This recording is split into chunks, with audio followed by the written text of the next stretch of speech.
this is a messed up organization, you know? And just from the top all the way down, man, I can't emphasize this enough. Though it's hard. It's hard to see where this team was and see where it is now. And you're seeing everything happening. You're seeing all these players jumping ship, asking for trades, getting cut.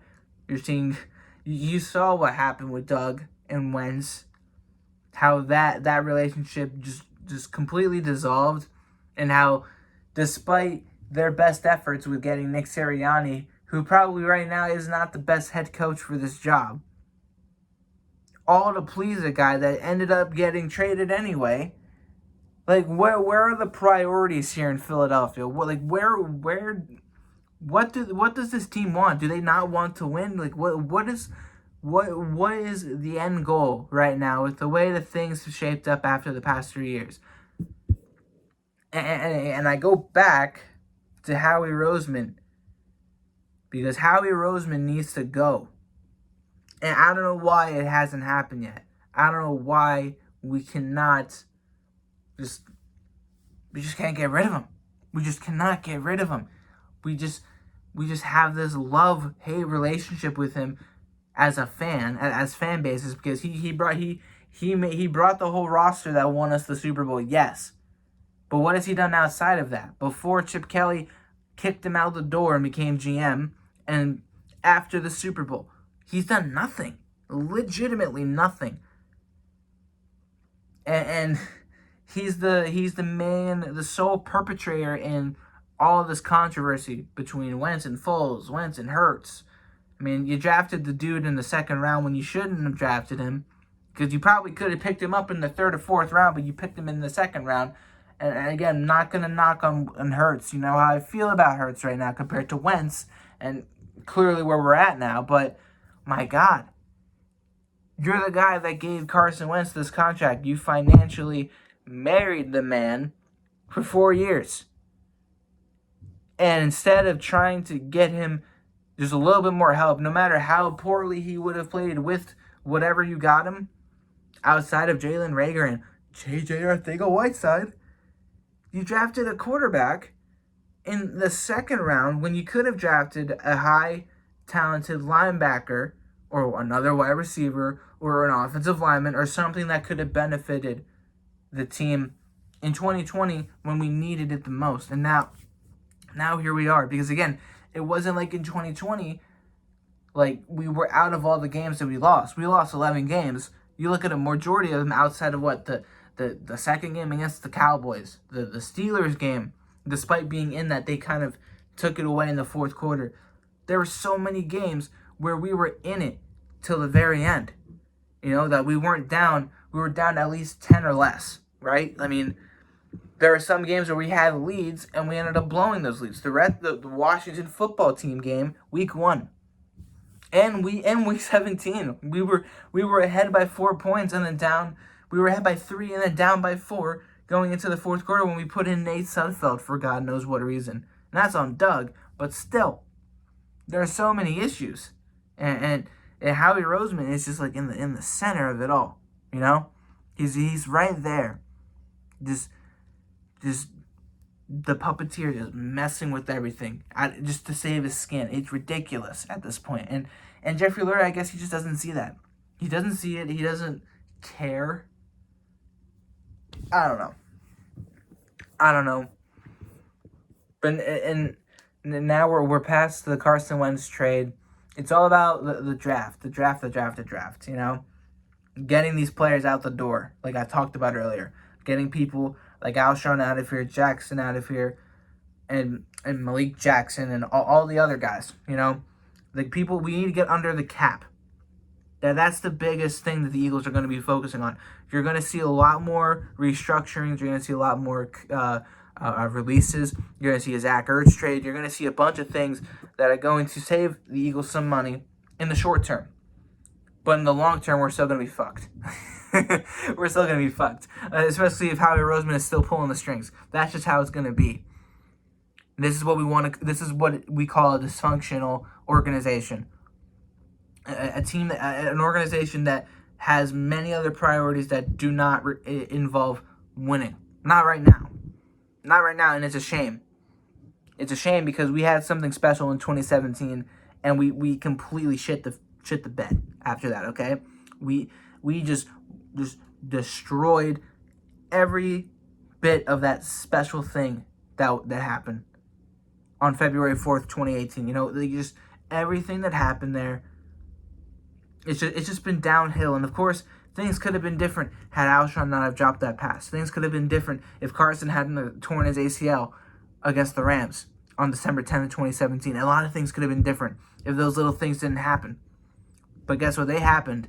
There's no need to be spouting what ifs. There's no need to be living in the past. Right now, you're looking at a dysfunctional organization with a messed up team that does not believe in its ownership right now, that didn't believe in its franchised quarterback, that will not be in it will not be a contender for the foreseeable future. And that's just disheartening. That's sad. You know, but that's where we're at.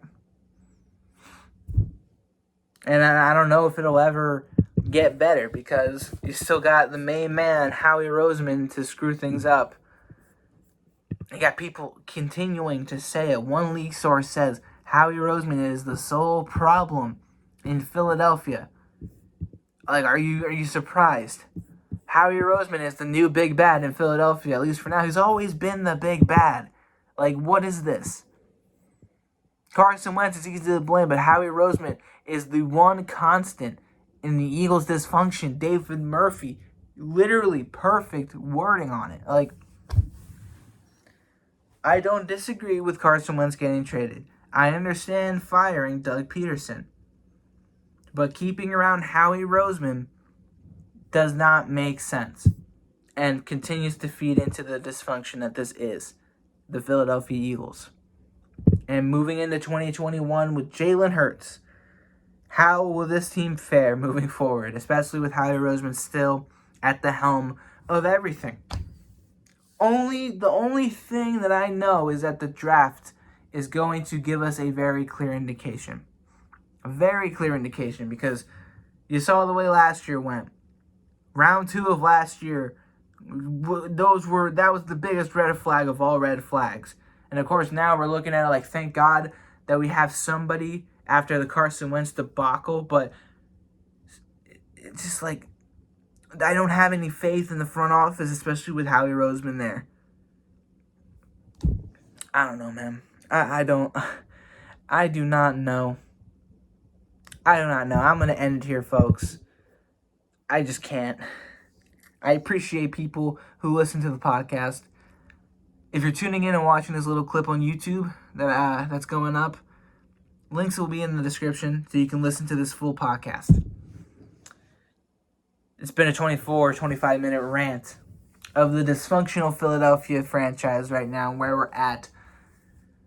And it's just, I just can't, man. I can't. But, one thing that stays, it stays there and it's still here. The fans, the people that make videos on this platform, you guys are fucking amazing. The fans are awesome. The content creators are amazing. And that's something to look forward to every single day, despite the shit that gets thrown at us here with the stupid decisions that this organization and just overall the journey that we go through in this city as a Philadelphia fan. Like, the Phillies haven't amounted to shit since 2012 or 2011. They haven't been to the playoffs, and God, like, it feels like an eternity. The Flyers have just started to get better, but they're kind of on a losing skid now. The Sixers are starting to do something, but I mean, they haven't been nothing in a long time. It's just, I was really hoping that the Eagles would actually be something after they won that Super Bowl consistently. I was really thinking that was going to happen, but we're in Philadelphia. No matter how much we love these teams and just want them to succeed, there's always going to be something. There's just always got to be something. I'm only 20. You know, my dad is 50, and he's been living in Philly for over 30 years, or in this area, rooting for Philly for over like 30 years. And dude, it's just it's hard. It's really hard. The dysfunction in Philadelphia is it's ridiculous. But I love I love the people of this. I love the fans. There's so many people on this platform that I watch every day, and I love listening to them talk. It helps inspire me to do more and make more content. I'm trying to get back into. I've been in such a rut, like for more reasons than just the Eagles. You know, just the shit that's been going on with this whole pandemic and stuff, man. It just feels nice to talk about something, even though it's not a good topic at all, which is the dysfunctional team, the organization here in Philly. But whatever.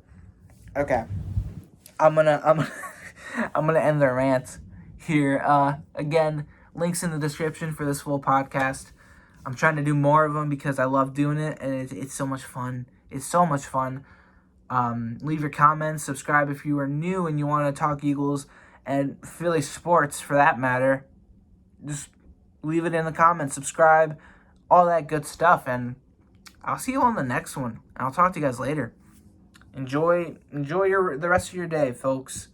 Fly Eagles fly, and all that stuff. Peace out, everybody.